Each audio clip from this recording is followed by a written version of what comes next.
Bonjour à tous, on se retrouve aujourd'hui pour une nouvelle vidéo sur ALS Productions. Aujourd'hui, pas de bande-annonce, pas de film, aujourd'hui on se retrouve pour mon setup 2020 pour la 3D, les effets visuels, c'est parti. On commence tout de suite par le grand angle qu'on utilise sur la caméra, c'est un 14-42 mm de chez Panasonic. Il est bon, a un assez bon piqué. On l'accompagne du Sigma f1.4 30 mm qui a un excellent piqué d'image. Son seul problème, c'est qu'il zoome à cause du crop de la caméra. On utilise une cage Neewer en aluminium qui dispose de beaucoup de pas de vis et de 2 griffes flash qui nous permettent d'attacher le micro ou un écran externe. On utilise également une batterie externe Novu qui nous permet de recharger la caméra, nos téléphones ou bien le stabilisateur à l'aide des connectiques. On utilise 2 disques durs externes de 1 Tera chacun. Comme vous pouvez le voir à l'écran, j'utilise 4 Tera de disques durs sur mon PC et 2 Tera en externe. On utilise le Moza Aircross 2 comme stabilisateur pour la caméra, très bon. La caméra est un Panasonic Lumix G7. Passons maintenant à ce qui nous intéresse, la bête, le PC.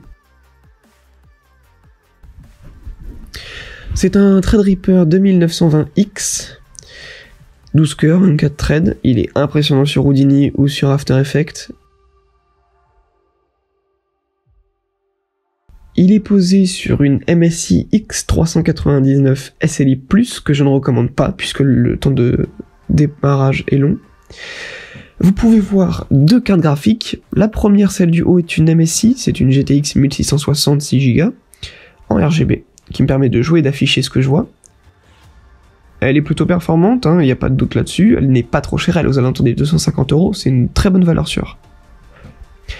Juste en dessous, afin de l'accompagner sur les rendus en CUDA, on a une GTX 1050 qui me permet également la 3D avec Octane. Le Threadripper est refroidi par un NZXT Kraken X52 avec 4 ventilateurs sur son radiateur.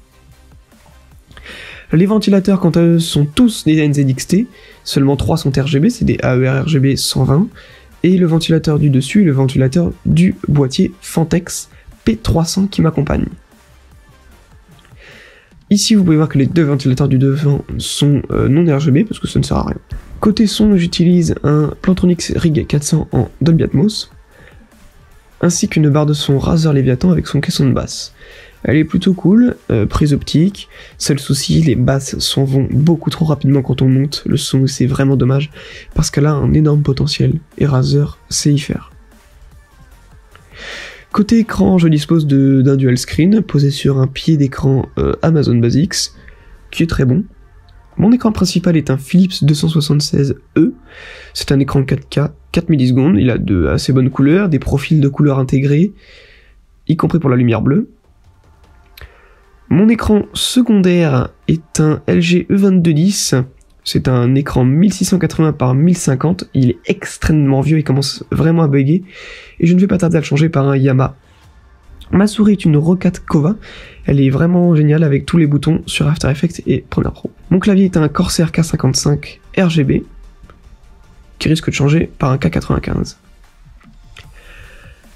Voilà, j'espère vraiment que ce setup vous a plu.